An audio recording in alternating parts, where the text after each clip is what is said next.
देखिए, ये भी सच है कि सामाजिक चेतना के और सामाजिक कुरीतियों को खत्म करने के शुरुआती सारे आंदोलन अपर कास्ट ने चलाए हैं।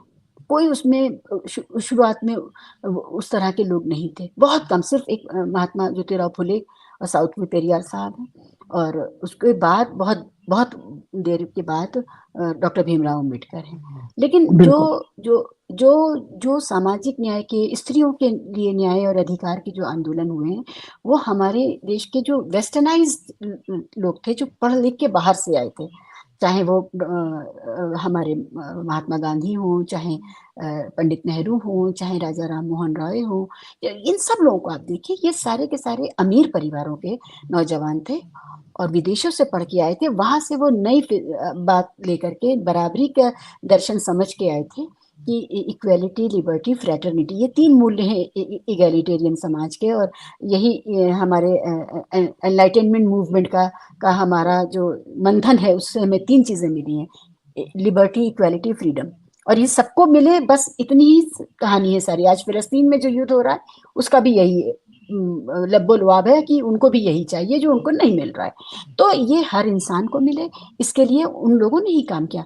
लेकिन आप ये भी याद रखें कि हमारे नेताओं ने एक बहुत बड़ा, उनसे लापरवाही ये हुई है कि उन्होंने ये नहीं ध्यान दिया कि सिर्फ सत्ता से नहीं होगा, सामाजिक बदलाव का काम भी सरकार को अपने जिम्मे लेना चाहिए था। और सामाजिक चेतना के आंदोलनों को लगातार पोषित करना चाहिए था। हमारे पास एक आरएसएस जैसी संस्था थी, जो मनु संहिता को सामने रखकर उसमें बड़े गुणगान और जातिवाद का गुणगान और ये सब कर रही थी। और हाँ, हमारे हमारे जो नेता थे, उनको लगता था सिर्फ कानून बना देने से बात बन जाएगी। आपको पता है, अंतरजातीय विवाह करने पर बाकायदा सरकार पैसे भी देती है, मुआवजा भी देती है, और नौकरी वगैरह में मुराद, मतलब ये लिखित कानून है। आपने देखा कभी कि इसके ऊपर कोई अमल हो रहा हो?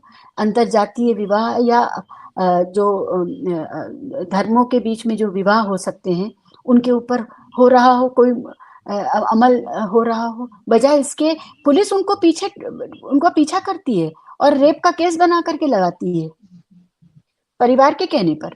परिवार ही झूठे केस लगवाते हैं और कोई नहीं। और लड़की को धमकाते हैं, और माँ आत्महत्या करने की, और बाप, लड़की है तो बाप आत्महत्या कर रहा होता है। और अगर लड़के को वापस लाना है, तो माँ आत्महत्या कर रही होती है, वही इमोशनल ब्लैकमेल होता है। ठीक है, यही समाज अपने इन्हीं नौजवानों को, जब धार्मिक हिंसा होती है, चाहे वो 84 हो, चाहे वो 2002 हो, चाहे वो 2013 का मुजफ्फरनगर हो, बलात्कार करने से नहीं रोकता है, हत्या करने से नहीं रोकता है, कोई किसी भी तरह का चरित्र दिखाने से नहीं रोकता है। बल्कि सावरकर ने तो लिखा है, चरित्रवान होने की एक व्याधि थी है, जो कि गलत है। चरित्रवान होना एक व्याधि है कि मुसलमान महिलाओं का बलात्कार करके नहीं भेजा उनको, जो शिवाजी महाराज का जो प्रकरण है, उन्होंने लिखा है किताब में कि चरित्रवान होने की व्याधि है, ये बीमारी है। तो ये तो हमारे बुजुर्ग हैं। We are worshipping wrong heroes, we are worshipping wrong icons. हमारी कितनी बड़ी प्रॉब्लम। तो ये जो आत्महत्या, वापस आते हैं आत्महत्या के सवाल पे, इतना ढकोसला, इतना दोगलापन, इसमें से गुजरता हुआ नौजवान जो अभी कलुषित नहीं हुआ है, जो अभी पोल्यूट नहीं हुआ है, वो एक छोटी सी कोई बात अपनी जिंदगी की, उसके बड़े मसले नहीं है, जो वो पढ़ना चाहे या जो वो बनना चाहे, वो बनने दो। और मोहब्बत हो जाती है तो उसका सम्मान करो। जिस औलाद को आप इतने दिलो जान से चाहने का दावा करते हैं, उसकी जिंदगी की जो खुशी है, उससे आप नफरत कैसे करते हैं? जो जो शख्स आपके जिगर के टुकड़े को खुशी दे रहा है, आप उसके साथ इतनी बदसलूकी क्यों करते हैं? आप अगर, और सबसे ज्यादा तो त्रासदी मैंने वहां देखी जहां लव मैरिजेस को किसी तरह कबूल भी कर लिया गया, लेकिन अब घर वाले जिंदगी भर एहसान लाते हैं कि देख, हम तेरी मर्जी से ले आए, अब तू जान। उसको सपोर्ट सिस्टम नहीं मिलता कोई। वो शादी, अगर उसमें घर वालों की हरकतों की वजह से, उनके तिरस्कार की वजह से अगर उसमें दरारें आती हैं, तो कोई जोड़ने की कोशिश नहीं करता है। सब ये बताना चाहते हैं कि देखो हमने मना किया था, देखो अपनी मर्जी से शादी करने का नतीजा। और दूसरों के लिए नजीर बनाना चाहते हैं कि हमारी अगली पीढ़ियां जो हैं, अपनी मर्जी से शादी करने की कोशिश ना करें, खुद ही देख लें, इतना बड़ा फेलियर है ये। शादी तो कोई भी नाकामयाब हो सकती है। जो फैमिली कोर्ट्स में किस्से चल रहे हैं, केसेस चल रहे हैं, वो ज़्यादातर अरेंज मैरिजेस के हैं। लेकिन इसको नज़ीर बनाना, लव मैरिज के फेल्योर को नज़ीर बनाना, ये हमारा समाज अपना परम कर्तव्य समझता है।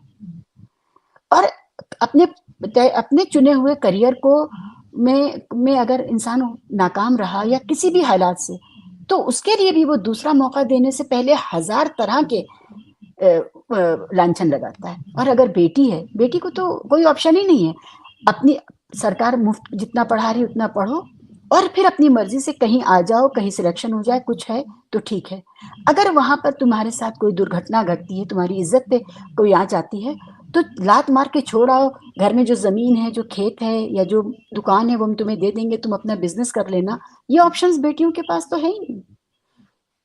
अगर जायदाद में कभी हिस्सा मिलेगा भी तो जब तक उसकी शादी नहीं हो जाती तो मिलता नहीं है। शादी मतलब एक और पुरुष मैनेजर उसके सर पे बिठा देंगे, तब हिस्सा देंगे। वो अपने निर्णय नहीं ले सकती अपनी जायदाद में भी। तो ये तो हमारा समाज है। अगर हमारे बच्चे आत्महत्याएं कर रहे हैं तो वो ठुकरा रहे हैं आपको।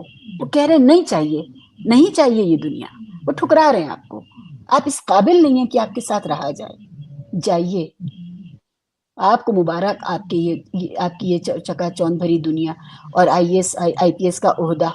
आईएएस आईपीएस क्या कर रहे हैं? आपने देखा सीबीआई के लोग और ईडी के लोग, जो सारे आईएएस आईपीएस और आईटी के लोग आजकल क्या कर रहे हैं? कितने सारे गलत काम उनसे हमारे कम पढ़े लिखे नेता करवा रहे हैं, और उस नौकरी के लिए इतना जाने ले रहे हैं लोग अपनी। तो बहुत बहुत कुछ है जो हमारे बड़ों से ठीक होगा। वो अपने आप को खुला रखें, अपने दिमाग को खुला रखें और ये तय करें कि जो उन्होंने जिंदगी जी, अच्छी या बुरी, अपने बच्चों के लिए वो उससे बेहतर हालात दें।